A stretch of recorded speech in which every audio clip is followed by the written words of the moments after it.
السلام عليكم ورحمة الله وبركاته. ازيكم يا اصحابي؟ النهاردة هكلمكم عن آداب العطاس للطفل المسلم.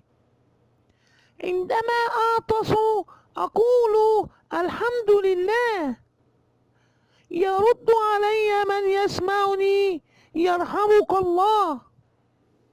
أقول له يهديكم الله ويصلح بالكم، والسلام عليكم ورحمة الله وبركاته.